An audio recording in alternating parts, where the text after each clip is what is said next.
The Dark Crystal, a novel by A.C.H. Smith, read by Lastriata. There was only Jen alone. His favourite game was to blow his flute and imagine other gelfling from just beyond the first trees, summoned by his music, creeping up behind him as he sat beside the waterfalls. They would be smiling, because they would think they were hidden from Jen by the rocks. And when he stopped playing his flute and quickly turned around and caught sight of them moving, they would be obliged to stay with him then and live with him forever in the valley of the Uru. It was only a game he played, on his own. Below the waterfalls were green pools in which he swam. He dived down to the weeds, then turned face upward and floated very slowly back to the surface, watching the sunlight above him dance and shatter and dance again, like the hot metals in the pans Urti the alchemist used. The creatures of the pool swam past him, unafraid, knowing him, the yellow and brown miri, the long wriggling crickets. Jen had always swum with them in their pools, ever since the Uru had brought him to their valley to live with them.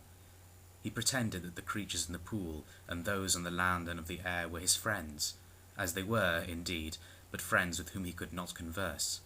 Only the Uru could speak Gelfling to him, and they always did, because their own language was too difficult for him to learn. The Uru were his real friends, of course, but it was difficult to think of them as friends. They were so immensely old and slow, and huge and abstracted from everyday things. Jen squinted at the sky. It was behaving strangely today. They were kind to him, the Uru, even though they never cooked food he liked. He could not remember what Gelfling meals were, could only remember his mother as a shadow over his small body, but he was convinced that somewhere there was food he would relish.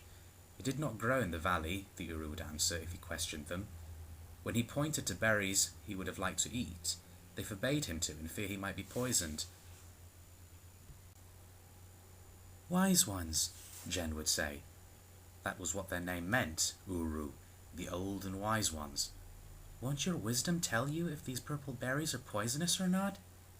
They would shake their great mournful heads, thin grey hair brushing over their ears. Wisdom is not for knowing, but for understanding, was their answer. Our food is good for you. It will suffice. We cannot know what is bad for a gelfling. Eat up and grow strong. The Uru loved him. Jen knew that. Outside the valley, with its rocks and cascading pools, its trees, berry bushes, flowers and grasses outside, beyond the boundary of the outer standing stones, there must be, he thought, a place where gelfling food grew, a place where gelfling had once lived, where he had lived when his mother and father were alive. He thought he could remember being among many gelfling. Where had they all gone? He would ask, Why may I not explore outside this valley? You might lose your way, the Uru would reply. One of you could come with me. No, little one. We cannot leave the valley. Not ever? Not yet. When then? Not yet. One day, will you? And may I come with you? One day, they would say. Yes, one day you will leave here. When? At that they would raise their old, lined faces, look pensively at the sky, and walk slowly away. Oh, how sad they seemed to Jen, those wary, kind faces of theirs. I would take my flute with me, he offered. I would play it all the time I was outside the valley, so that you could always come and find me again. Not yet, little one. And so he stayed in the valley and played his flute. It was a double flute, and he had learned to play harmonies on it. The Uru encouraged him to practice, and he thought they must have given him the flute in the beginning. Anyway, he could not remember a time when he did not have it. Sometimes Sol, the chanter, sang while Jen played. He was a fine musician, Sol, and could sing a third row of harmony, holding Jen cupped in his hand by his head. The only difficulty they had was that Sol's voice was loud and deep, sufficient to make the rocks vibrate. To accompany quietly enough so that Jen's flute could be heard, he had to keep his mouth almost closed, in a sort of humming, and that, he said, was hard work. The sky today disquieted Jen. The wind kept changing its direction, as he could easily tell from the different patterns of ripples fleeting across the surface of the pools. He had been woken up by thunder, although it was far away, and all day the sky had been rumbling. The crickets were agitated in the pools. Once Jen had thought he felt the ground move, and had glimpsed something like a spark travelling across the valley and over the rim of rocks above it. It had gone so fast he could not be sure what it was. He had run along the spiral path, past the 18 caves halfway up the cliff, to survey the valley. He thought he saw 2 or 3 more sparks flash across the land. He wanted to ask his master, Ursu, what it all was, but Ursu had not yet come out of the cave they shared, and Jen did not want to go in and disturb him if he was thinking. The sky was turning black. Jen had seen storms before, but none as dark as this. He remembered the day his mother had died. He was frightened of the darkness. The ripples had altered again, and the thunder was getting louder. Only one sun was visible, and that was hazed by cloud. Jen decided that he would play on his flute. Harmony is the sound that goodness makes, as Sol the chanter said. Jen had to do something to answer the storm. In a distant land, the storm raged across the sky above a brooding castle. Clouds boiled purple, yellow, grey, black. Eerie lights glinted and vanished in momentary cloud caverns. Lightning concussed the ground, and stray beams of sunlight swept across it like moving spokes. To the bleak crag on which the castle stood, now and then a pulse, a flash, surged across deserts, forests, ravines, craters, rivers, and mountains, along ley lines of energy from the standing stones in the valley of the Uru. It was as though the castle were sucking up the land's power to withstand the storm overhead. Some borrowed or stolen force might have accounted for the persistence, in that furious sky, of one vent in the clouds directly above the central tower.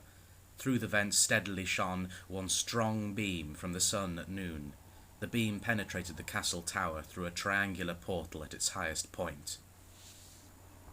Within the tower, it directly struck a huge crystal, wine-dark in colour, suspended in mid-air by its own gravity. The crystal was quartz-like, with threefold symmetry, rhombohedral at its top and base. But what had once had a mineral magnificence was now cracked, decaying. Near the top was a cavity where a sliver of crystal, a shard, was missing altogether. From the crystal the light was refracted into separate beams, which slanted sharply downward. The beams nearest to vertical travelled down a shaft cut in the living rock, at the foot of which, deep beneath the crystal, they met a lake of fire. Around the shaft opened a vast ceremonial chamber, triangular in shape, and there the crystal's refracted beams created a circle of pools of dark radiance on the floor. 9 of the pools of light were vacant. In each of the other 9 beams stood the sinister reptilian figure of a Skeksis. All of them, with hooded eyes uneasy above their beak-like jaws, were surreptitiously watching the door. In the thick layers of robes with which they had draped their skinny, scaly bodies over eons, never removing a layer but adding another as one decayed, they stood bulky and almost motionless, imbibing the cosmic radiance from the dark crystal above them with a kind of thirst. But their unblinking eyes were not still, and their talons twitched as they watched for their emperor. Had he the strength to join them in the ceremony? If so, the sun's rays, enriched and vibrant from the crystal, might revive him for a brief period until the great conjunction, and the power he would take on then would sustain him for eons more.